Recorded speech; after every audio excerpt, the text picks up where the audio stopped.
ታላቅ መልእክተኛ ለስሙ አሕመድ ወይንም ሙሐመድ የሚባለውን የማበስራችሁ ነኝ አለ። ብስራቱ ከእርሱ በኋላ ስለሚመጣው ነብይ ነው።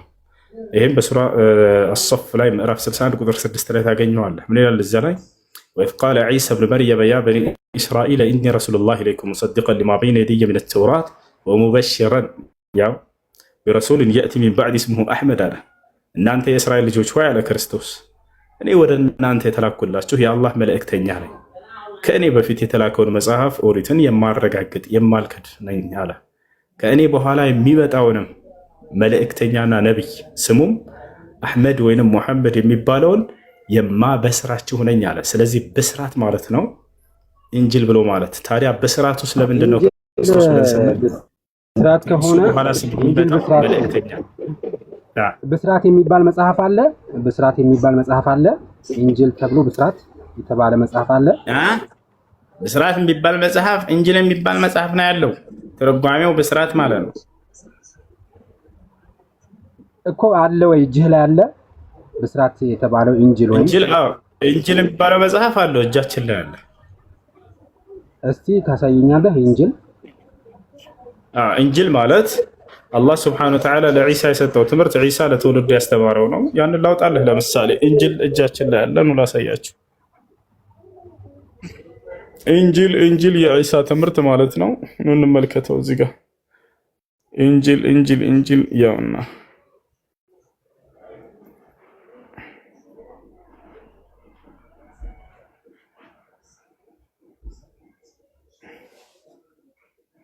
ያውና ቁጥር 6 ላይ ለምሳሌ ኢንጂል ያውና እዚህ ጋር ምን ይላል?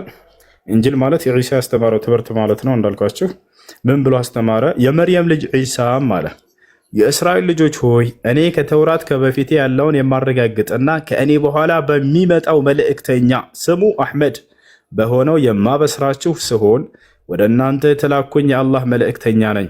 ተመልከት፣ ይህ አንደኛው የኢንጂል ቃል ነው። ሌላም ልጨምርልህ።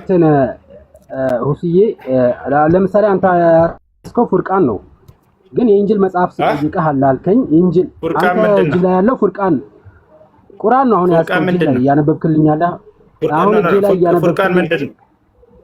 ቁርአን ነው። ቁርአን ምንድን ነው? እየሰማኸኝ እጅህ ላይ ያለው አሁን ኧረ እየተደማመጥን አሁን እጅ ላይ አላዳምጥም አላልኩህም እኮ። እንዳላዳምጥኩ ለምን ታደርጋለህ? ፉርቃን ምንድነው? ቁርአን ምንድነው? ትርጉሙን ንገረኝ። አሁን በጣም ጥሩ 48 ላይ ስታነበው 47 አለ 48 ላይ እናነበዋለን። አሁን ፉርቃን ምንድነው?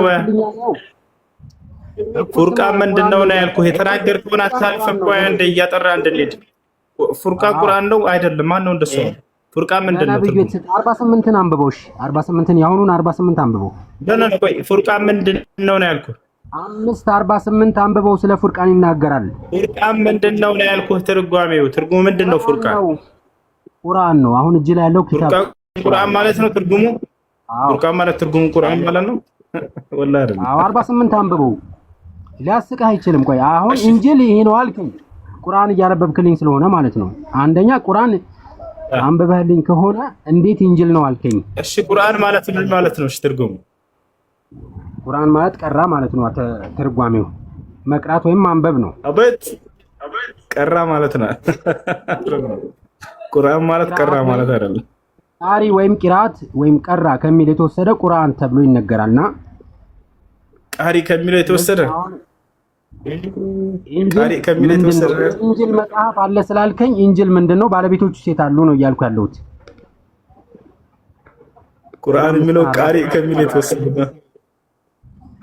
5:47 ነው። ቁርአን የሚለው ቃሪ ከሚል ቂራአት ቀራ ከሚል ወይም ቁርአን ከሚል የተወሰደ ነው። እሺ ቀጥል። ኧረ ተው ይቅርብ ወላሂ ላዚም። ቃሪ ማለት እኮ የግለሰቡ እንትን መገለጫ እኮ ነው። ቃሪ ማለት የሚያነብ ማለት ነው፣ አንባቢ ማለት ነው። እሺ ማንኛውም አሁን እዚያ ቦታ ላይ አሁን የጠየቀው ላይ ነቢያችን ሰለላሁ ዐለይሂ ወሰለም በራሳቸው ቁርአን የወረደላቸው አካል ተጠይቀው የወረደ ነው አልኩህ። እሱ አሁን ከራሴ ፍቻ አይደለም ነበር ያስረዳሁ። መረዳት ብትፈልግ ኑሮ ማለት ነው የወንጌል ባለቤቶች ወይንም የኢንጂል ባለቤቶች በውስጡ በተወረደው ቃል ምን አልከኝ? ኢንጂል አለ፣ ቁርአን አለ። ኢንጂል አለ፣ ተውራት አለ፣ ባለቤቶች አሉት። ኢንጂል አለ፣ ባለቤቶች አሉት። ከዛ ፉርቃን አለ ባለቤቶች ያሉት ይላል።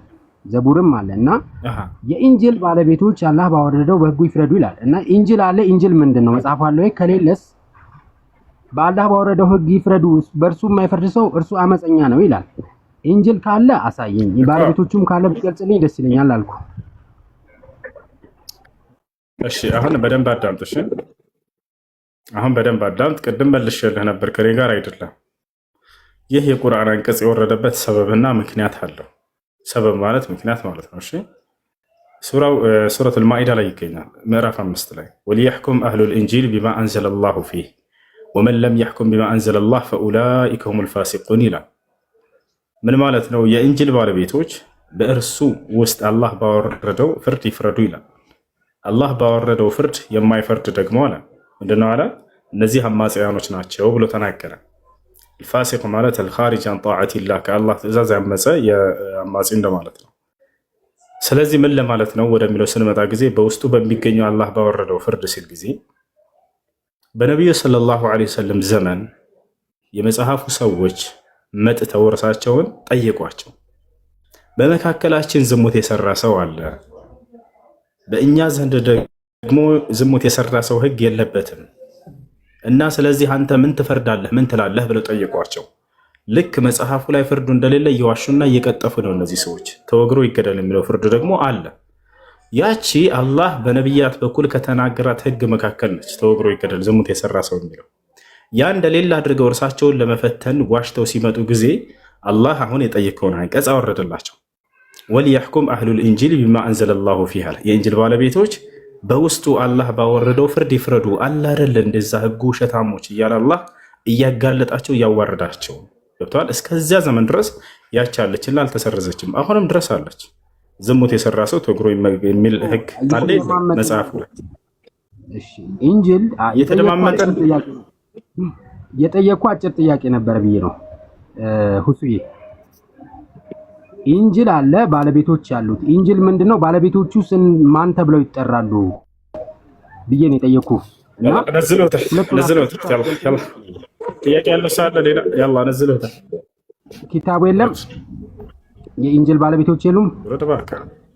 ሰላም አለይኩም አለ ጥያቄ ያለው ሰው አድሚን አለ የለም? ወአለይኩም ሰላም ወራህመቱላሂ ወበረካቱ። እሱ ጥያቄ ነበር እንጂ ይህ አንቀጽ የወረደበት ምክንያት በነብዩ ሰለላሁ ዐለይሂ ወሰለም ዘመን ነው እያልኩ እየነገርኩ እርሳቸው ተጠይቀው እዛው የተመለሰ ጥያቄ ነው። ላሳየ ባለቤቶቹ አሳየኝ። በዚያ ዘመን በነብዩ ሰለላሁ ዐለይሂ ወሰለም ዘመን የነበሩትን ሰዎች ነው ማሳየህ ወይንስ ምንድን ነው? መስማዕ ከላሚ አይ ጥያቄ አለ። ቀጥል። እሱን የጥያቄ ነበረኝ እኔ በእንትን ጉዳይ ነው። አንድ ሁለት ጥያቄዎች አሉ። የመጀመሪያ ጀዛሃላ ኸይሩን እያስተማራችሁ ያላችሁት ክርስቲያኑ ብቻ ሳይሆን ሙስሊሙንም ነውና ስለ ዲናችን የማናውቀውን ብዙ አስተምራችሁናል። እርሜና ጤና ይስጥልን ነው የምንለው። እኔ ጥያቄ በኒካ ጉዳይ ነው። እኔ የታገባሁ 18 ዓመቴ ነው። የክርስቲያን ልጅ ነኝ በአባቴ ማለት ነው። በእናቴ ሙስሊም ነኝ። ግን አሁን ኒካ የታሰርኩት በእናቴ ወገን ነው። አሁን ተሰማ በእናት ወገን ኒካ አይሆንም አሉ። የሁለት ልጆችን እናትና አባት ነን ማለት ነው። ስለዚህ አሁን የኔ ኒካ ልክ አይደለም ወይ ነው? እሱ አንደኛው ጥያቄ ነው። ያው በአባቴ ክርስቲያን ስለሆንኩ ማለት ነው። ኒካ ያሰረልክ ሸሪዓ ፍርድ ቤት በአቅራቢያሽ ነበር በሰዓቱ ኒካ ስታሰር? የለም ክፍለ ሀገር ነው የለም። እሺ እንደዚያ ከሆነ በአቅራቢያሽ ኒካ የሚያስር ቃዲ ነበሩ? ሼኾች ኒካ የሚያስሩ? ያው ቃዲ በጊዜው እኔ አይመስለኝም፣ የሆነ እንግዲህ ቃዲ አይመስለኝም። ይኸውልሽ ኒካ የሚያስር ሸሪዓ ፍርድ ቤት ቃዲ ከሌለ እንዲሁም ደግሞ ሸሪዓ ፍርድ ቤትና ቃዲዎች ከሌሉ በዚያ ሰዓት ታስሮ ከሆነ ኒካሁ ትክክል ነው፣ ችግር የለበትም። እንደ አስሉ እንደመሰረቱት ግን ከአባት ታሰርበት የሚገባው እንደሽ ነው። ያ ግን የአባትም ዘመዶች ክርስቲያን ከሆኑ ሸሪዓ ፍርድ ቤት ሄዳ እንዳታስር፣ ሸሪዓ ፍርድ ቤት ከሌለ የሸሪዓ ፍርድ ቤት በታች ደግሞ ቃዲዎች ከሌሉ የዛኔ ከእናት ቤተሰብ ቢያስር ችግር የለም። እሺ ሁለተኛው ደግሞ ጥያቄ ምን አለ መሰለህ? ሁለተኛው ጥያቄ ረመዳን ላይ ማለት ነው። በረመዳን ኢድ እንደነገ ነው ሲባል እንትን መብራት ጠፋብን፣ መብራት የለም። በአካባቢ ክርስቲያን ያለውና ረመዳን መቼ እንደሆነ ፍች ነገ መስሎናልና 11 ሰዓት አካባቢ ጋር ከባሌ ጋር ግንኙነት አድርጌያለሁ እና ጧት ትንሰማ እንትን ኢድ አይደለም ተባለ። አሁን ያ እንትኑ አለብኝ ወይ ከፋራው አለብኝ?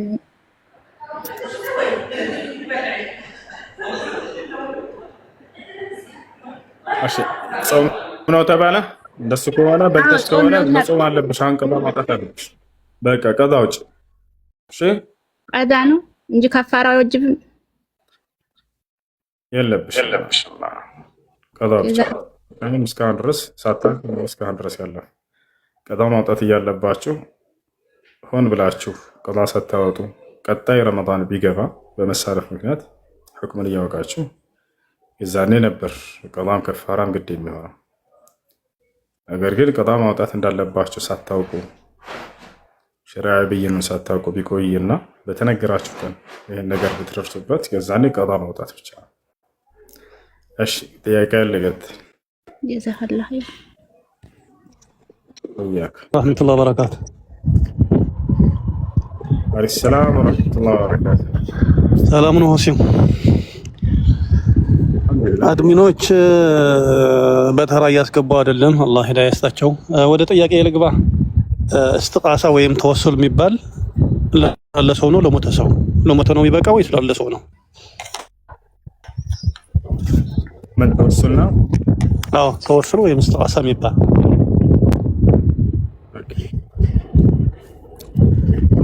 التوسل إلى الله سبحانه وتعالى ينقسم إلى قسمين، التوسل جائز وتوسل غير جائز. بدأ الله سبحانه وتعالى توسل معرك مالت مدارشان معيت مالته. ስለዚህ ወደ አላህ የሚያደርሳችሁን የሚያቀርባችሁን ነገር መዳረሻ ነገር መያዝ እርሱ ለሁለት ይከፈላል። አንደኛ ሽርክ ይሆናል وهي التوسل التي تطلب من غير الله سبحانه وتعالى على غير ما شرعه الله والنبي عليه الصلاة والسلام. اللهنا ملكتኛው ባልደነገጉበት ከአላህ ውጭ በሌላ አካሎች የሚፈልግ የሆነ የተወሱል አይነት። ሁለተኛ التوسل الجائز أي الذي شرعه الله عز وجل في كتابه والنبي عليه الصلاة والسلام في سنته. اللهنا ملكتኛው በቁርአንና በሐዲስ ላይ የደነገጉት የተወሱል አይነት አለ። ገብታችኋል? التوسل إلى الله سبحانه وتعالى ወደ አላህ መዳረሻን መያዝ እነዚህ የሚቻሉት ወደሚቻለው ስንመጣ ለአምስት ይከፈላል።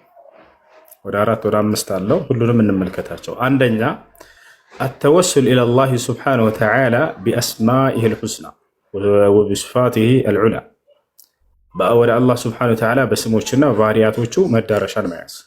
አላህ በቁርአን ላይ እንደተናገረው في سورة الأعراف ላይ ولله الأسماء الحسنى فادعوه بها ይላል። ለእኔ ለአላህ ጥሩ ጥሩ ስሞች አሉኝ በእነርሱ ለምኑኝ ጥሩኝ ይላል። ለምሳሌ من أسمائه الحسنى الغفور تقول مثلا يا غفور اغفر لي يا رحيم ارحمني يا رزاق ارزقني ብለህ እንደምትለምነው ማለት ነው። አንደኛው ይሄ ነው፣ ወደ አላህ سبحانه وتعالى በስሞችና በባህሪያቶቹ ተወሱል ማድረግ። ሁለተኛ التوسل إلى الله سبحانه وتعالى الأعمال الصالحات በመልካም ስራዎች ወደ አላህ سبحانه وتعالى ተወሱል ማድረግ። ልክ ለምሳሌ ሪያድ الصالح ቀርታችሁ ከሆነ በሐዲስ አንብባችሁ ከሆነ ከቀደሙት ሰዎች መካከል 3 ሰዎች ነበሩ ብሎ ነብዩ ሰለላሁ ዐለይሂ ወሰለም ተናገሩ። እነዚያ ሰዎች ከዕለታት አንድ ቀን የሆነች ዋሻ ውስጥ ለማረፍ ገቡ። እንደገቡ የሆነ ትልቅ ቋጥኝ ድንጋይ መጥቶ ተቸነከረባቸው። መውጣት አልቻሉም ነበር፣ ደፈነባቸው ያ ድንጋይ።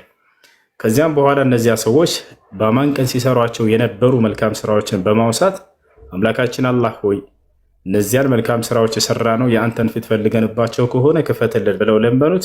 አላህ ሱብሓነሁ ወተዓላ ከፈተላቸው ማለት ነው። ስለዚህ አተወሱል ኢለላህ ሱብሓነሁ ወተዓላ ቢልአዕማል ሷሊሓት በመልካም ስራዎች ወደ አላህ ተወሱል ማድረግ። ሶስተኛ አተወሱል ኢለላህ ሱብሓነሁ ወተዓላ ቢዱዓእ ሷሊሒን በመልካም ሰዎች ዱዓ ተወሱል ማድረግ። ያ ማለት ወደ ነብዩ ሰለላሁ ዐለይሂ ወሰለም ጋር ሰዎች እየመጡ ዱዓ አድርጉልን ይሏቸው ነበር። አላህ ሱብሓነሁ ወተዓላ ዱዓቸውን ይቀበላቸዋል። ዛሬም ላይ ቢሆን መልካም ነው ደግ ነው ብላችሁ የምታስቡትን ሰው ሄዳችሁ ዱዓ አድርግልኝ ማለት ትችላላችሁ።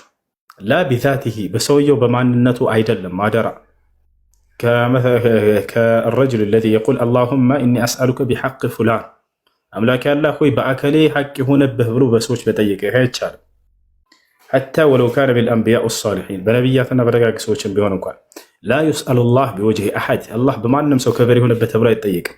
ነገር ግን ያን ሰው የሂደህ ዱዓ አድርግልኝ ብትል ችግር የለው። ለዚህ ማስረጃ ለምሳሌ አብዱላህ ብኑ አባስ ማነው አባስ የነቢ ስ ላ ሰለም አጎት ነቢያችን ስ ላ ሰለም ካረፉ በኋላ ዑመር ብን አልኸጣብ መጣና ያ ዓም ረሱልላህ ኩና ነተወሰሉ ፊ ዘመን ነቢ ስ ላ ሰለም بدعاء النبي صلى الله عليه وسلم والآن نتوسل إليك نتوسل إلى الله سبحانه وتعالى بك يعني بدعائك إلى الله عز وجل بأن يعني تسأل لنا الغيث زناب أن تتطيق لنا ولا الله سبحانه وتعالى بأن تدعو عما كينا زاري توسلنا درقال النبي صلى الله عليه وسلم بنبروا بتكزي برساتشو توسلنا درقنا بدعاتشو ولو تناقا سلازي بدعاتشو توسل إلى الله سبحانه وتعالى بدعاء الصالحين يتشقر له يتشالا آياتو وأما التوسل بالموتى فلا بموتان سوّج توسل ما درجة يتشالم بيتشال نورو عمر بزيجزي نبي صلى الله عليه وسلم من قبره هيدو توسل بعد الرجع نبر عندما يتشال سلاوق أجن كنبي صلى الله عليه وسلم يلقى ورا عباس بهيوت ورا الله متى تاريا ورا الله سبحانه وتعالى كمان ما كعباسنا كنبي صلى الله عليه وسلم ما إنه بتأم قربوا يا جماعة نبي صلى الله عليه وسلم ناتشوا نجر بقى هونو ساعات توسل ما درجة ميتشالو بموتان عندال هون سلاوق أجن أتتا ورا هيوت ورا الله ورا قوتها متى أنا تأيق ይህ የዑመር ብን አልኸጣብ ተግባር በሞቱ ሰዎች ሐታ በነብዩ ሰለላሁ ዐለይሂ ወሰለም ቢሆንም እንኳን ተወሱል ማድረግ እንደማይቻል ትልቅ ማስረጃ ነው።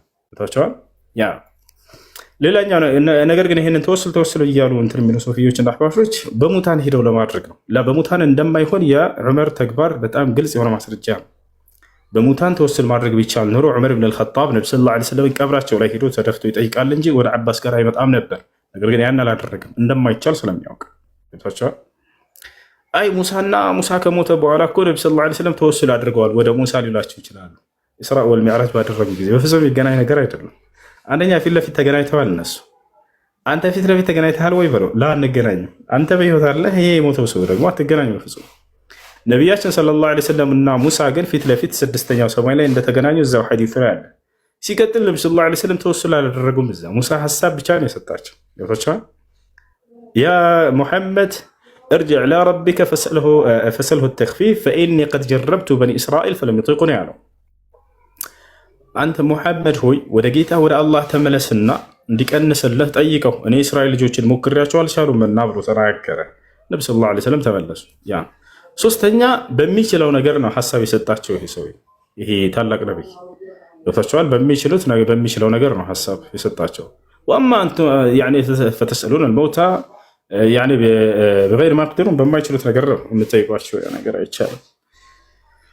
እንዳጠቃላይ እነዚህ የሚቻሉት የተወሱል አይነቶች ናቸው። ስንተኛ ደረስን? التوسل الى الله باسماء الحسنى وصفاته العلى ሁለተኛ التوسل الى الله بالاعمال الصالحات ሶስተኛ التوسل الى الله بدعاء الصالحين አራተኛ التوسل الى الله سبحانه وتعالى باظهار الحال كما فعل آدم وحواء قال ربنا ظلمنا أنفسنا وإن لم تغفر لنا وترحمنا ولنكونن من الخاسرين አሉ።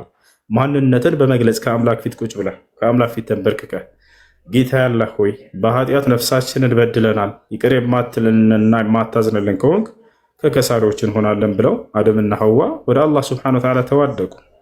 ያ ነው ልክ እነ ዩኑስ እንዳደረጉት وذنون إذ ذهب مغاضبا فظن أن لن نقدر عليه فنادى في الظلمات أن لا إله إلا أنت سبحانك إني كنت من الظالمين እንዲህ ሓላቸውን በመግለጽ ልክ አዩብ ዓለይሂ ሰላም እንዳደረገው አኒ መሰኒ الشيطان بنصب وعذاب أني مسني الشيطان أني مسني الضر وأنت أرحم الراحمين እያሉ ራሳቸውን ማንነታቸውን በመግለጽ እንደለመኑት ማለት ነው።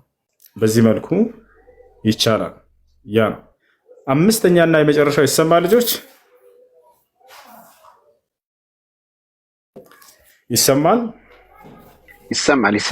አትስማዑን ከላሚ ይሰማል። አምስተኛና የመጨረሻ ተወሱል የሚቻለው አተወሱል ኢለላህ ሱብሓነሁ ወተዓላ ቢልኢማን። መጨረሻው አተወሱል ኢለላህ ቢልኢማን በኢማናችሁ ተወሱል ማድረግ ወደ አላህ ሱብሓነሁ ወተዓላ ሱረት አልዕምራን መጨረሻው ላይ እንደተገለጸው ማለት ነው። ረበና ኢነና አመና ፈግፊር ለና ዙኑበና ጌታችን አላህ ሆይ እኛ አምነናል እያሉ ጌታችን አላህ ሆይ ኃጢአታችንን ማረልን በማመናችን ምክንያት እንዳሉት መጨረሻው ላይ ልክ እንዲሁ ረበና ኢነና ሰሚዕና ሙናዲየን ዩናዲ ሊልኢማን አን አሚኑ ቢረቢኩም ፈአመና ካሉ በኋላ ረበና ፈግፊር ለና ዙኑበና ወከፍር ዐና ሰይአቲና ተወፈና መዐል አብራር ተወሰሉ ኢለላህ ሱብሓነሁ ወተዓላ ቢኢማኒሂም በእምነታቸው ወደ አላህ ሱብሓነሁ ወተዓላ ተወስል አደረጉ ኃጢአታቸውን እንዲበርላቸው። ስለዚህ በአምስቱ ይፈቀዳል። እሺ ቀጥል። በአረብኛ ነው የወረደው ወይም ደግሞ የቁርአን ሐርፍ በአረብኛ የወረደው መክሉቅ ነው እንጂ የአላህ ንግግር አይደለም ለሚሉ ሰዎች በሸሪዓው ምንድነው ሁክማቸው? እሺ ቁርአን የአላህ ስብሓነሁ ወተዓላ ንግግር ነው። ወከላሙሁ ስብሓነሁ ወተዓላ ሲፈቱን ሚን ሲፋቲሂ ወሲፋቱሁ ስብሓነሁ ወተዓላ ለይሰት መክሉቃ ወላ ዩቃል ዐንሃ ኢነሃ ኻሊቃ ፈጣሪም ነው ፍጡርም ነው ተብሎ የሚገለጽ አይደለም። ነገር ግን የእርሱ መገለጫውና ባህሪው ነው። ለአነ ከላም አላህ ሲፈቱን ሚን ሲፋቲሂ ከባህሪያቱና ከመገለጫው ነው። ስለዚህ የአላህ ስብሓነሁ ወተዓላ ንግግር መክሉቅ ነው ያሉ ሰዎች እነዚህ ይከፍራሉ። እነዚህ በሰለፎች ዘንድ ካፊሮች ናቸው፣ ሙስሊሞች አይደሉም። ምክንያቱም የአላህን ባህሪ ፍጡር ነው ያለ ሰው ይከፍራል። ዘዐመ አነ ሲፋቲላህ ሱብሓነሁ ወተዓላ መክሉቃ ፈቀድ ከፈር። ይሄ ነው ሰለፎች በእነዚህ ላይ በጣም ረድ አድርገዋል። እነ ኢማሙ አሕመድ የተደበደቡበት የታሰሩበት ብዙ የተፈተኑበት ትልቅ የሆነ መስአላ ነው እሱ መስአለት ኸልቅል ቁርአን። ይሄ ሰለፎቻችን በጣም ብዙ ፈተና የደረሰባቸው የሆነ መስአላ ነው። በዚህ ጉዳይ ላይ በርካታ የሙዕተዚላ መሪዎችና ሸኾቻቸው ፈትነዋቸዋል ሰለፎቻችንን። እነሱም በጽናት ቁመዋል፣ በርካቶችም ወድቀውበታል። እነ የሕያ ብን መዒን፣ እነ ዓሊ አልመዲኒ፣ እነ ኢስሐቅ ብን ራህውያ፣ እነ ኢማም አሕመድ ብን ሐንበል፣ እነዚህ በርካታ ሰለፎች ተፈትነውበት በርካቶቹ የወደቁበት፣ እነ ኢማሙ አሕመድ ደግሞ ጸንተው የቆሙበት የሆነ ከባድ የሆነ ጉዳይ ነው። ስለዚህ በዚህ ጉዳይ ላይ አልቁርአን ከላሙላህ ሚንሁ በደአ ወኢለይሂ የዑድ ቁርአን የአላህ ስብሓነሁ ወተዓላ ንግግር ነው ብለው ሰለፎች እዚህ ላይ ቆመዋል። የአላህ ስብሓነሁ ወተዓላ ንግግር ነው፣ ከእርሱ ምንም አይነት ፍጡር የሚባል ነገር የለም። ያን ወለይሰ ሚንሁ ሸይኡን መኽሉቃይን። ኸይር ብዙ ጥያቄ ነበረኝ፣ ነገር ግን ሶላት መስጊድ እንገባ ነው ኢንሻአላህ በሌላ ቀን። አድሚኖቹ ግን በላይ ያለ ሰው አስቀድመው ቢያስገቡ ጥያቄ ላለው ሰው ለሌለው እያስወረዱ በተራ እንዲያስገቡት ንገራቸው። ባረከላሁ ፊክ። ሰላም አለይኩም ወራህመቱላሂ ወበረካቱ። ሰላም አለይኩም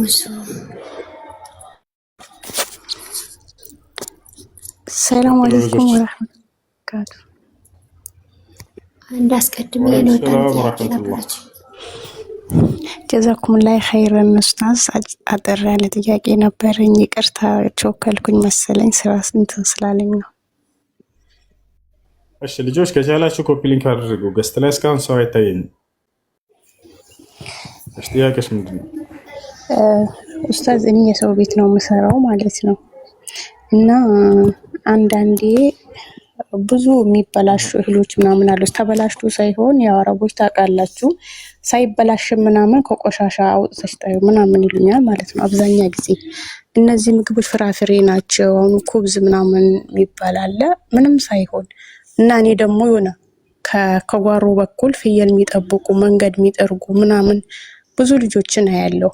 ያንን ምግብ አረቦች ሳያዩ ምጥለው ምግብ ሰብስቤ እሱ ኒዕማ ነው ለነሱ በፌስታል አድርጌ ባስቀመጥላቸው ውሃ አድርጌ ይሄ ነገር በኔ እንዴት ይታያል? ሐቅ ሆነብኛል ወይስ በነሱ ያኒ ሴትዮዋ ብዙም ሳትጠይቃታለሁ ይሄ ለእንትን ለገቢያንስ ለበጎች ቢሰጡ እኮ በእኛ ላይ ሐራም ነው ስላት ብዙም ፊቷ ደስተኛ አይሆንም። ሙስሊም ናቸው ግን ያንን ነገር ስጥለው ደግሞ እኔ ላይ ሐቅ ሆነብኛል ወይም ደግሞ እነሱ አያዩኝም ብዙ ሰዓት እዛው ሲጄ ሳስቀምጥ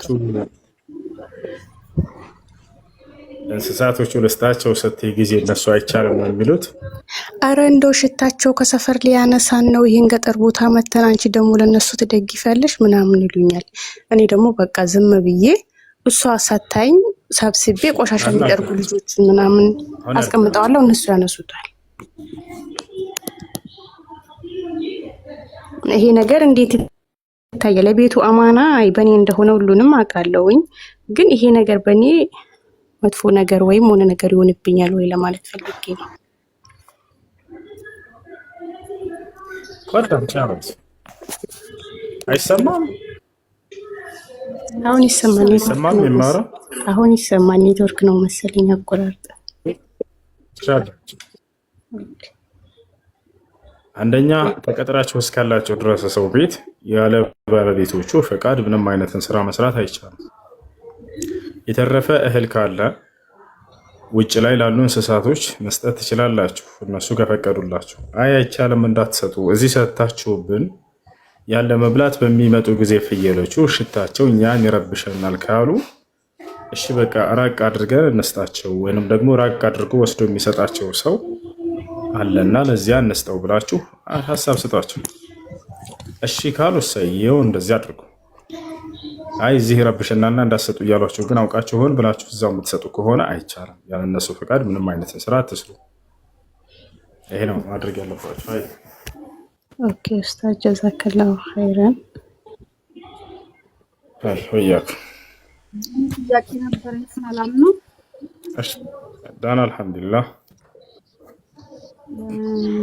እሺ ማለት የሙስሊም ልጅ ነበርኩና ክርስቲያን ሆኜ ነው ማለት ከፍሬ ነው ማለት ነው። እናንተ በምትሉ ያደኩት ክርስቲያኖች ጋር ነበረ።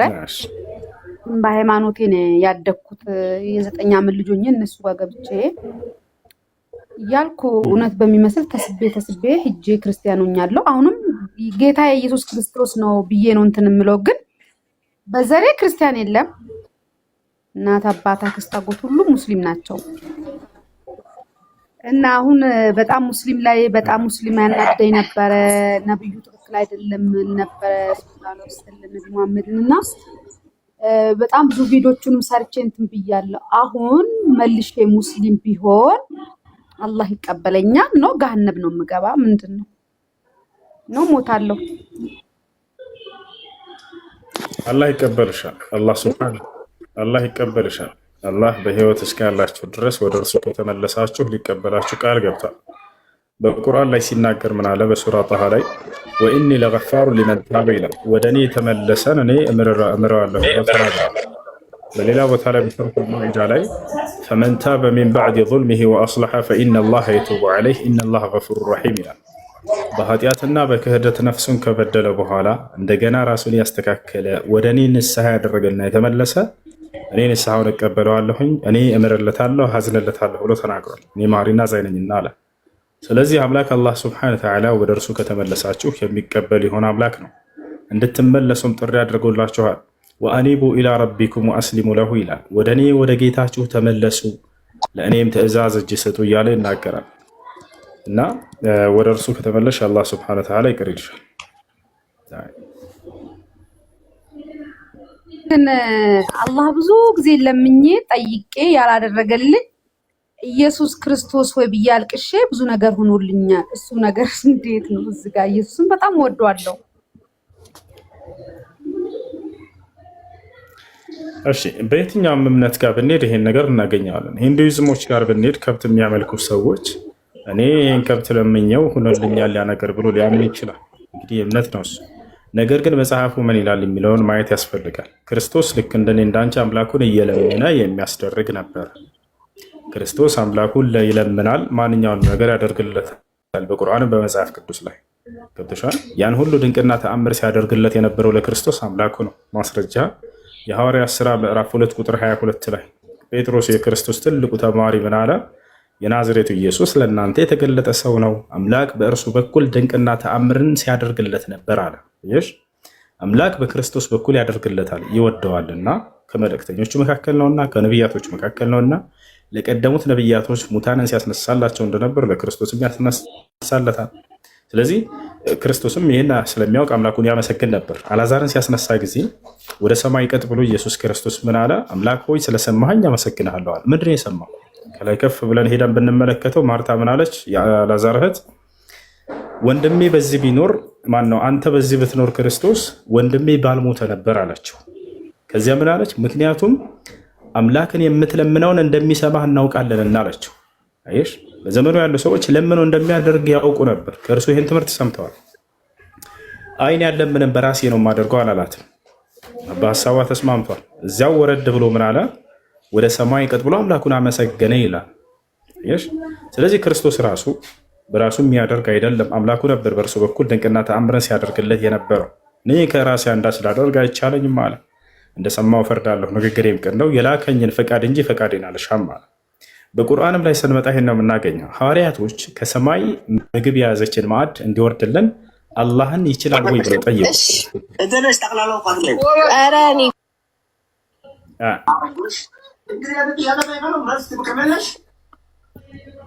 ምን አልሽኝ?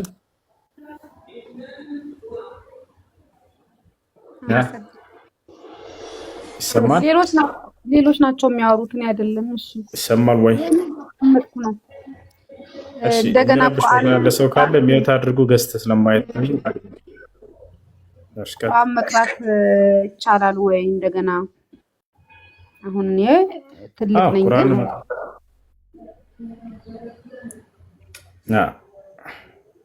ቁርአንን መቅራት ትችላለሽ። ከሰው ዘንድ ግን አንቺ እንደዚህ ሆነሽ አንቺ እንደዚህ ብለሽ ቲክቶክ ላይ እንደዚህ ብለሽ ስትለቂ የነበረ መሐመድ ይቅር አይልሽም የሚል ከሙስሊም ሰማው። ያ ትክክል ነው ወይ? ዝም በያቸው። ወደ አላህ የተመለሰ ሰው ይቅር ይባላል። ወደ አላህ የተመለሰ ሰው ይቅር ይባላል። በልጅነታችሁ እንዲህ አይነት ነገራቶች ሊያጋጥማችሁ ይችላሉ። የእናንተን ደካማ ጎን ተጠቅመው ሊሆን ይችላል። እናንተን በሚበላ የሚጠጣ ነገር ምንም ላይ አለ። በኮምቦልቻ ላይ፣ በደሴ ላይ እንዲህ አይነት ነገራቶችን ያደርጋሉ ሰዎች። በአዲስ አበባ ላይ የትኛው ቦታ የሄዱና ፕሮቴስታንቶች ለዚያ ለሰው በህይወቱ ላይ ደጎማ ያደርጉና በቃ ኢየሱስ ክርስቶስ ይወዳል፣ ኢየሱስ ጌታ ነው፣ በእርሱ ምክንያት ነው ይሄን ያገኘው ምናምን ይሉታል። የዛኔ የሰው ልጅ እውቀት ከሌለው ሊሸወድ ይችላል። ለማውራት እኔ አሞኝ ነበረ በጣም የሙስሊሞቹን ቁርአን ተቀርቶብኝ የኦርቶዶክስን ጸበል ሄጄ አልድን ስል በኢየሱስ ተጸልዮልኝ ስለ ዳንኩ ነው። ከዛ በቃ እኔ ኢየሱስ ነው ጌታዬ፣ መሐመድ እኔ ዘንድ ምንም የለውም ማለት ጀመርኩ። በጣም ብዙ እንትን አልኩ እንጂ እኔ በድለላ እንኳን አልገባሁም። ያለኝን ነገር ነው ትቼ የወጣሁት ማለት አግኝቼ ነበር። አንዱ ድለላ እሱ እኮ ነው ራሱ። ይኸውልሽ መጽሐፉ የማይለውን በማስተማር ማለት ነው። ክርስቶስ ነው ይሄን ያደረግልህ ብለው እንደሚያደርጉ እየተናገርኩ ነው። ክርስቶስ ግን ያንን በራሱ አያደርግም እያልኩሽ ነው። ክርስቶስ በእኔ ስም ስትሰሩ የነበራችሁ ብሎ እናት አላውቃቸውም ብሎ እንደሚክዳቸው መጽሐፉ ላይ ተናግሯል። መጽሐፍ ቅዱስ ላይ ሲናገር ምን ይላል? ኢየሱስ ክርስቶስ ዳግም በሚመጣ ጊዜ ምን ብሎ እንደሚናገር ሲናገር ምን ይላል? በሰማይ ያለውን የአባቴን ፈቃድ የሚያደርግ እንጂ ጌታ ሆይ የሚለኝ መንግስተ ሰማያትን የሚገባ አይደለም ማለት። ከዚያ ቀጥሎ ምን አለ? በዚያን ጊዜም አለ አንዳንዶች እንዲህ ይሉኛል፣ ጌታ ሆይ በስምህ ድንቅና ተአምርን አላደረግንም ምን ይሉኛል። ጌታ ሆይ በስምህ አጋንንትን አላስወጣንም ምን ይሉኛል።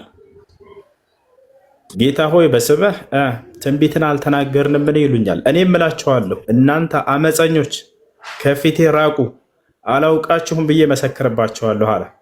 በክርስቶስ ስም አጋንንትን እናስወጣለን እያሉ ሸወዷቸው እናንተንም ልክ እንዲሁ። ክርስቶስ ግን እንደዛ አልነበረም። እኔ በአምላኬ መንፈስ አጋንንትን አስወጣለሁ አለ ክርስቶስ። እኔ በእግዚአብሔር ጣት አጋንንትን አስወጣለሁ ይላል። ይኸውልሽ እነዚህ ሰዎች ክርስቶስ ስላስተማረን ትምህርት ነው አድርገው። ይኸውልሽ አዳምጪ።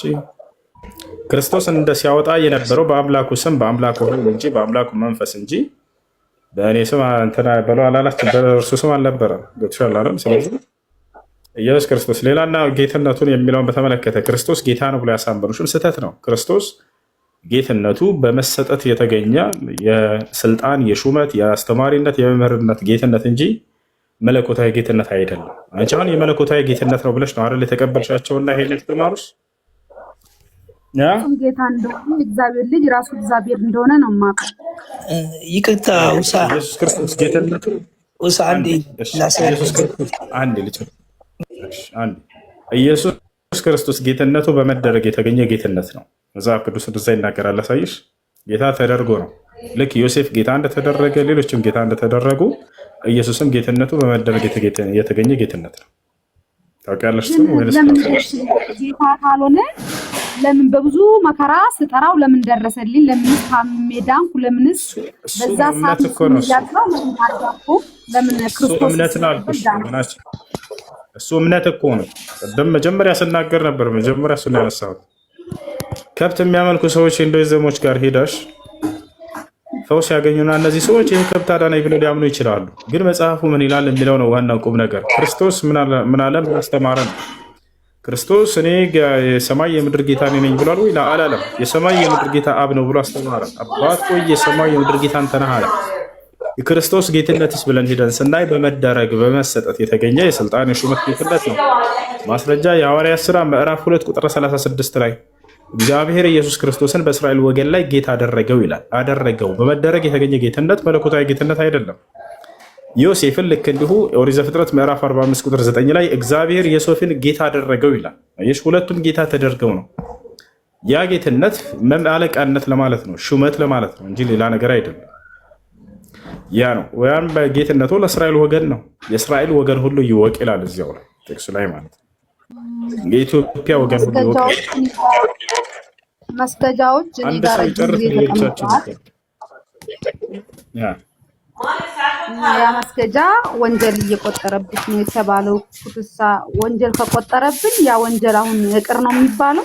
ይቅር ይላል እንደ ፈጣሪ እንደማለት ኢየሱስ ክርስቶስ ይቅር ይላል እንደሚሉ ጴንጤዎች ይቅር ይላል አላህ ኢየሱስ ክርስቶስ ይቅር አይልም። ይቅር የሚለው ማን እንደሆነ ራሱ አስተምሯል መጽሐፍ ቅዱስ ላይ። አላህ ነው ይቅር ባይ ነው። አላህ ሱብሓነሁ ወተዓላ ወኢኒ ለገፋሩ ሊመን ታበ ይላል። ወደ እኔ ለተመለሰ ባሪያዬ እኔ ይቅርለታለሁ እምርለታለሁ ብሏል። ነቢያችን ሰለላሁ ዐለይሂ ወሰለም ሲናገሩ የርሐሙ መን ፊል አርድ የርሐሙኩም መን ፊስ ሰማ አሉ።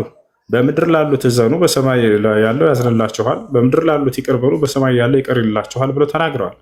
ክርስቶስም ይሄን ያስተማረው እንደ መጽሐፍ ቅዱስ ኢየሱስ ክርስቶስ አባት ወይ የሚያደርጉትን አያውቁምና ይቅር በላቸው አለ። ይቅር ባዩ ማን እንደሆነ አስተማረ። አንዱ አምላክ እንደሆነ አስተማረ። ኢየሱስ ክርስቶስ ራሱ ይቅር ማለት ይችል ነበር እዛው፣ ግን እርሱ ይቅር ባይ አይደለም። ስለዚህ ያንን አንዱን አምላክ ይቅር እንዲላቸው ሰዎች ያስተምሩ ነበር ነቢያቶች። ክርስቶስም ከነዚያ ከነቢያቶች መካከል ነውና ያ አንዱ አምላክ ይቅር እንዲል ያስተምራል። ስለዚህ አላህ ሱብሓነሁ ወተዓላ ወደ እርሱ የተመለሱ ባሪያዎቹን ኃጢአታቸውን ሁሉ ይቅር ባይ የሆነ አምላክ ነው እና ወደ እርሱ ተመለሱ። ጥያቄዎች ካሉሽ በእስላም ላይ መጠየቅ ትችላለሽ። ይሄ ፈውስ ሄዳችሁ መድኃኒት ማግኘት አለማግኘት እሱ የእምነት መለኪያ አይደለም። እሺ ነገር እኔ የተወለድኩት ወሎ ከሚሴ ውስጥ ነው፣ ያደግኩት ሀረር ነው። ወሎ ከሚሴ ውስጥ የሚደረገው ድርጊት ቤተሰቦቼ የመሼካ ቤተሰብ ናቸውና እዛ ነገር ውስጥ የሚደረገው ድርጊት አልደግፈውም። እኔ በጣም አስጸያፊ እንትን ነው። እሱስ ምንድን ነው በእናንተ ማለት? እንደዛ ከሆነ እኔ እስልምና ቢቀርብኝ ይሻላል ባይ ነኝ። እሱ ነገር በእስልምና ትክክል ነው ብለህ ታስባለህ? ለምሳሌ እርድ ያሰማል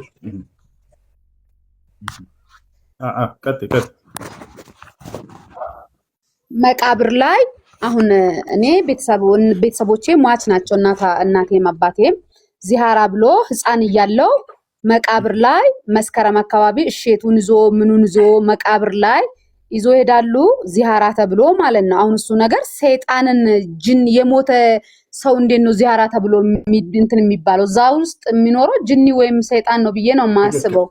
እንደዛ አይነት ነገር ሁሉም እስልምና ላይ ነው እዛ ህብረተሰብ ብቻ ላይ ነው እንዴት ነው? ያው እኔ በልጅነቴ ስለወጣው አንደኛ እስልምና ማቆሸሽ አልፈልግም። ይሄ ነው ያ ነው ብዬ ብዙም ማቆ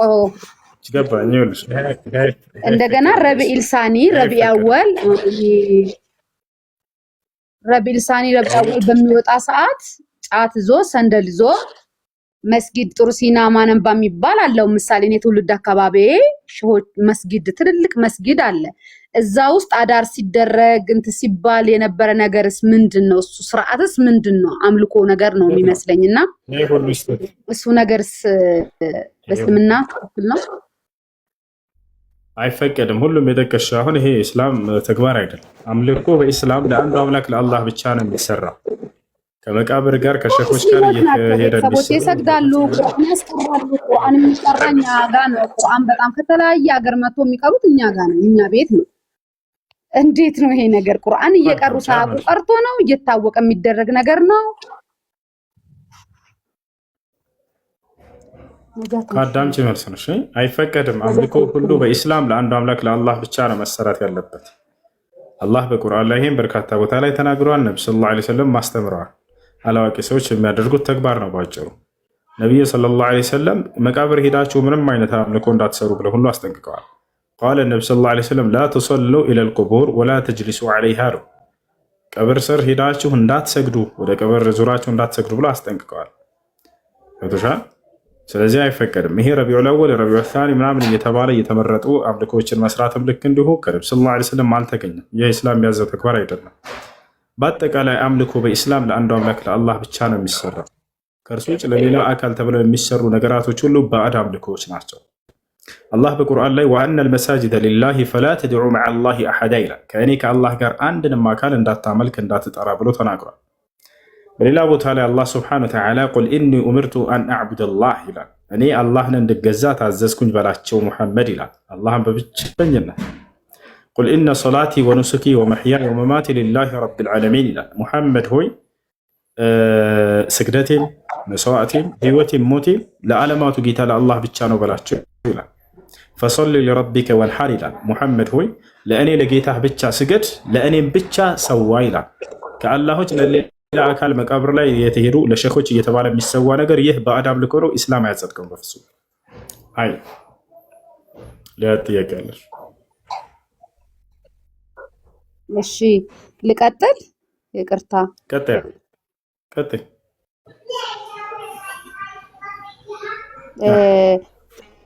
አሁን ሙስሊም እያለው እሱ እንኳን ይቅርብኝ ተው፣ በውስጥ ጠይቃለሁ ማለት የራስን የነበሩበት አንድን አሁን ከዚህ ከቤንጤ ስወጣ እነዚህን ማጥለሸት አልፈልግም። የነበርኩበትን ሃይማኖት የሙስሊምን እንትን ማለት አልፈልግም። ለነገሩ ብጠይቅም ችግር የለውም። ለአዳማጥ ሌላ ነገር እንዳይመስለው ችግር ያለው አይመስለኝም። ሙስሊም እያለን ክርስቲያኖችን ሰላም አትበሉ ይባላል። ሙስሊሞች ግን በጣም በፍቅር ነው የሚወዱን። እሱ ነገርስ ምንድን ነው? እኛ ሰላም ማለት አልተከለከልንም፣ ችግር የለውም። ሰላም ማለት አልተከለከልንም፣ ችግር የለውም። ሰላም ማለት ይቻላል። አንድን ክርስቲያን ባገኘው መንገድ ላይ ሰላም አደርግ እንዴት ነህ? አይሰማም አይሰማም? ይሰማል ይሰማል። ይሰማል ወይ? እሺ ከተሰማ እናዳምጥ። እሺ እኛ ሙስሊሞች የሌላን እምነት ተከታይ ሰላም ማለት አልተከለከልንም። ሰላም ማለት እንችላለን። ሰላም ማለት እንችላለን። ያ ነው። ለምሳሌ አንድ ክርስቲያን መንገድ ላይ ባገኝ ሰላም ነህ ወይ፣ ሰላም አደርክ፣ ሰላም ሁን ብዬ በሀገሬ ቋንቋ እንደፈለግኩ አናግረዋለሁ። ችግር የለውም። ገብታችኋል? አላህ እንዳውም በቁርአን ላይ በሱረት ኑር ላይ ሲናገር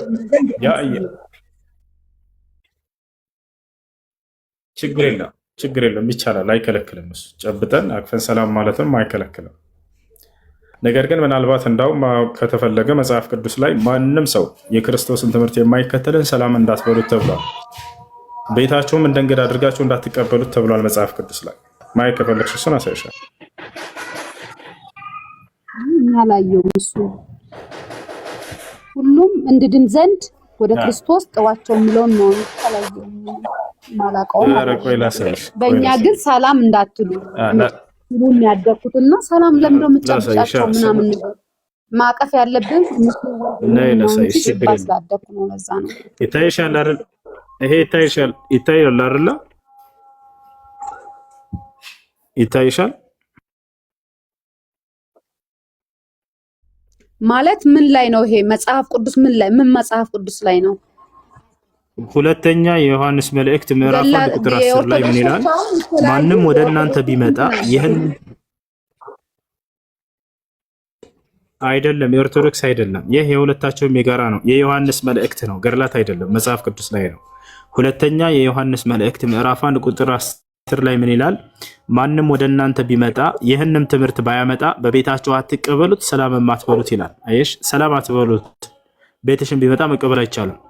ማንም ወደ እናንተ ቢመጣ ይህንን ትምህርት ባያመጣ በቤታችሁ አትቀበሉ፣ ሰላም አትበሉት። ሰላም ብትይና በቤትሽ ብትቀበዩ የኃጢአቱ ተከፋይ ትሆኛለሽ። ቀጥሎ ምን አለ?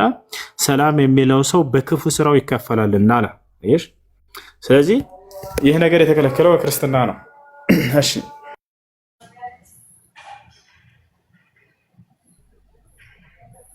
እና ቤተሰቦች አሁን ሲያሳድዱኝ ነበርና አሁን እነሱ እንትን ብል አይጎዱኝም። አሁን ብመለስ የሚጎዱኝ እንዴት ነው? ስለተመለስኩ በእነሱ ዘንድ አላህ እንደሚቀበለኝ ሰው ይቀበላል ነው ሰው እንትን ይላል እኮ ካፈራ ነበረች እኮ ምናምን ብሎ እንትን ይላል ላ አይልም እንደዛ ማለት አይፈቀድም በኢስላም አንድ ሰው ወደ አላህ Subhanahu Wa Ta'ala ከተመለሰ እርሱን መቀበል ይችላል አላህ የሚቀበላቸውን አካሎች እኛ ለምንድን ነው ማን ስለሆነ ነው ማንቀበለው ስለዚህ ወደ አላህ Subhanahu Wa Ta'ala ከተመለሰ አንድ ሰው እኛም የመቀበል ግዴታ አለብን እና ይሄን ነው ብለሽ ወደ እስላም ተመለሽ እሺ ሰምኛለሽ አለሽ ወይ አሁን ሻሃዳ ያሽ ለምን ሻሃዳ አትይሽ እሺ ተመለሽ ወደ የምለውን ቃል አብረሽ እየተከተልሽ በእሺ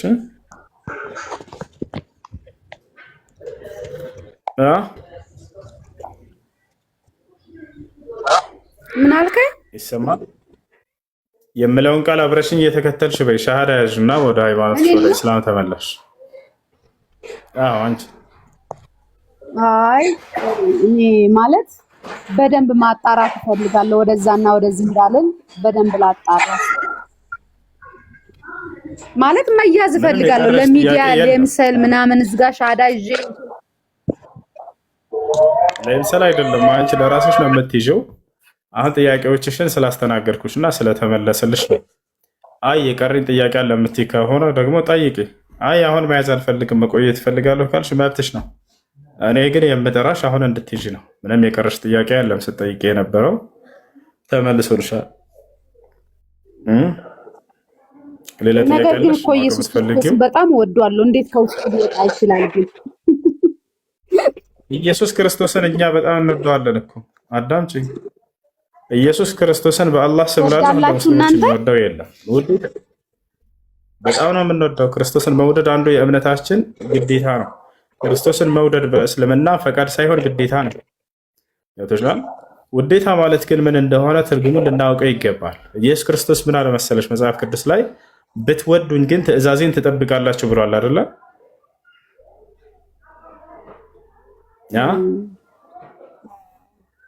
መውደድ ማለት የእርሱን አስተምህሮ መከተል ማለት ነው እንጂ ዝም ብሎ በስሜታዊ ሆኖ መውደድ ወደ ጥፋት ሊያመራ ይችላል እኔ ስለወደድኩት አንድን አካል ያን አካል ከሚገባው ክብር በላይ ከሰጠሁት ይሄ ውዴታ ይባላል ነብዩ ሰለላሁ ዐለይሂ ወሰለም እንወዳለን ብለው አንዳንድ ሰዎች እርሳቸውን ወደ መለኮት ከፍ አድርገው የሚለምኗቸውና የሚጠሯቸው ሰዎች አሉ እነዚህ አይወርዳቸውም ብለን ነው የምናምነው ውዴታ ብሎ ማለት ያ የወደድነውን አካል ምን ይፈልጋል ምንድነው የሚያዘን የሚለውን መከተል ነው ክርስቶስ ታዲያ በመጽሐፍ ቅዱስ ላይ ብትወዱኝ ትእዛዜን ትጠብቃላችሁ ካለ በኋላ እርሱ እኔ አምላካችሁ ነኝ እናምልኩኝ ብሎ አላስተማረም በፍጹም ይልቁንስ አምላክ እንዳለውን ያስተማረው አምላክ አለው ብሎ ማመንና ያን እርሱን የላከውን አንዱን አምላክ የአብርሃም የይስሐቅ የያዕቆብን አምላክ የክርስቶስን አምላክ አንዱን አምላክ የሚያመልኩ ሰዎች ናቸው በትክክል የሚወዱት ነገር ግን እርሱ ያላስተማረውን ትምህርት አዲስ ትምህርት አምጥተው እርሱን እንደ አምላክ አድርገው የሚያመልኩ ሰዎች በፍጹም አልወደዱትም ጠሉት እንጂ ታቻለ እርሱ ያላስተማረውን ትምህርት አዲስ ትምህርት ፈጥሮ መከተል የክርስቶስ ጠላትነት መገለጫ ነው እርሱ ያስተማረውን ትምህርት ያንን መከተል ደግሞ የክርስቶስ ወዳጅነት መገለጫ ነው ክርስቶስ ዮሐንስ ወንጌል ምዕራፍ 20 ቁጥር 17 ላይ ወደ ማን እንደሚያርግ ሲናገር ወደ አምላካችሁ አርጋለሁ አለ አምላኬ ብሎ ጠርቶታል አምላክ እንዳለው ተናግሯል የትኛው ቦታ ላይ ግን ክርስቶስ እኔ አምላካችሁ ነኝ አምልኩኝ ብሎ አላስተማረም እሱ ያላስተማረውን ትምህርት ላይ ሆነሽ ወደዋለሁ ማለት ነው እውነት ለማውራት እኔ በጣም እስልምና ሃይማኖት ላይ እንከን አለ ብዬ አላስብም ሊኖርም አይችልም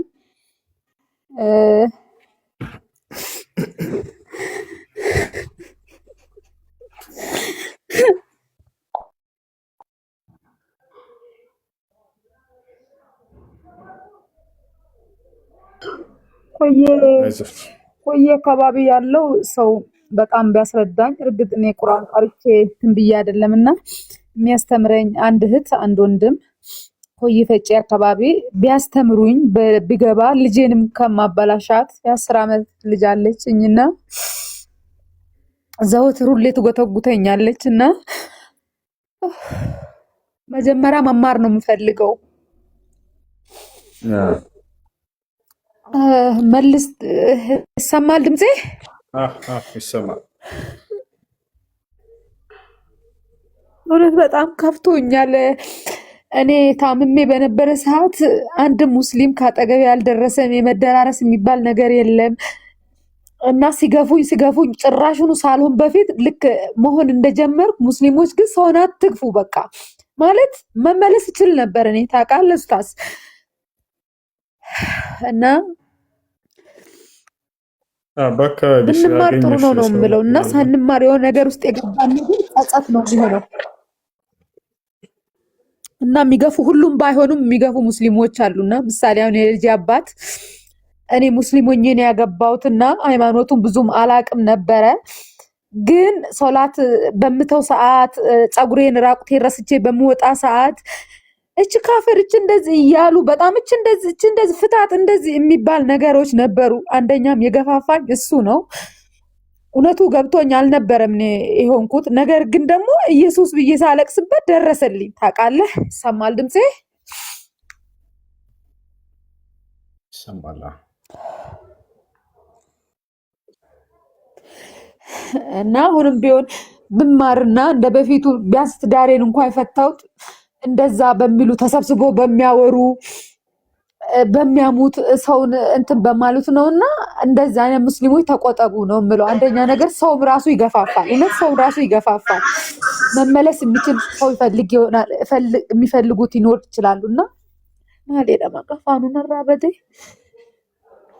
እና አላህ የሚጠላ ነገር የለውም ከኔ የለውም ብዬ ነው ማስበው ግን በሰውም ግፊት ገብቻለሁ አንድ ሁለተኛ ደግሞ ደርሶልኛል ብዬ ነው ማስበው አላህም ቢሆን እንትን ያለው እስልምና ላይ በጣም ብዙ ሰርቻለሁ በጣም ማለት ሪአክሽን ያረኩ ሰርቻለሁ በቃ መሐመድ እንትን እንደማይል ግን አሁንም አያድንም ያስባለሁ በእናንተማ አላህ ነው የሚያድነው ነው የምትሉት አንድ አላህ ነው የሚያድነው አይደል የምትሉት ነቢያቶች አያድኑም በራሳቸው አምላክ ራሱ ነው የሚያድነው ነቢያቶች በደንብ የሶላት ስርዓት የእንትኑ ስርዓቱ ዝም ብዬ ጃሂል ሆኜ ነው የኖርኩት ከዛ በፊትም የእናት አባቴ በመሞት ምክንያት ሐረር ገብቼ ሃይማኖቴን ሳልከተል አልቀይርም ብዬ ያሳደጉኝ አካባቢ ላይ እንደ ጃሂል ሶላት አልሰግድም ረመዳን ሲመጣ ብቻ ነበር ሶላት የሚሰግድ አሁንም አንድ ኮየ አካባቢ ለነፍስ ብሎ እውነት ሃይማኖቱን የሚወድ አንድ ሙስሊም ካለ እንዲያስተምረኝ ወይም እንድታስተምረኝ መስገጃዎቼንም ምኑንም አውጥቼ እንትን ብያለሁ ይቆጥሩብሻል ስሉኝ አሁን ባው ሰዓት አቅም የለኝም መስገጃም የሚገዛልኝ ልጄንም ቁርአን ቤት የሚያስገባልኝ ሰው ነው የምፈልገው እኔ አሁን ከቤተሰብ ምርቅ ያለውና ኮየ አካባቢ ውስጥ ካላችሁ መቼስ በቲክቶክ ብዙ ያቁኛል ብዙ ሰው ያቀኛል ሀያቴ ጌታ ልጅ በሚለው ቲክቶኬ በዚህ ቲክቶኬ በጣም ብዙ ሰው ያቀኛልና እኔ ሃይማኖቴን ወደዋለሁ ግን መዳን ስላልቻልኩ ነበር እንደገና የሰው ግፊ ስለነበረ ነው ኡስታዝ ይቅርታ ሰዓት ወሰድኩ ስሜታዊ ሞርኩ ይቅርታ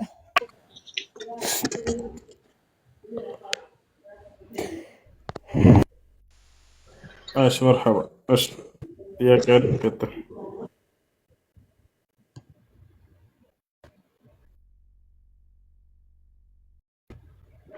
السلام عليكم وعليكم السلام ورحمة الله وبركاته አሁን ወደ አንድ ያኔ ስራ ስላለብኝ ነው ቅርታሽ ፈጣንሽ እሺ አፈን ኡስታዝ እኔ ጥያቄ ነበረኝ ያኔ አግብቼ ነበር ከዚህ በፊት እሺ ቤተሰብ ነበር የዳረኝ በ16 አመቴ ያኔ እሺ ጥያቄሽ ምንድነው ያ ከባለቤቴ ከልጄ አባት ተፋትቻለሁ እሺ ያኔ ስለ ሐዲስም ስለምንም አላቅም ነበር ያዛኔ በ17 አመት ነበር የወለድኩት ስንፋታ ሳንስማማ ስንቀር ተፋተናል የተለያየ ነው ደግሞ እኔ ተጣልተን እጂ ሰፈር እዛ ያለው ሀይድ ላይ ሆኜ ነበር የተፋታነው ንካ ምናምን ያወሩና ማለት ነው አሁን ደግሞ ስደት ከወጣሁ በኋላ ለምን ነው የሚቆራረጠው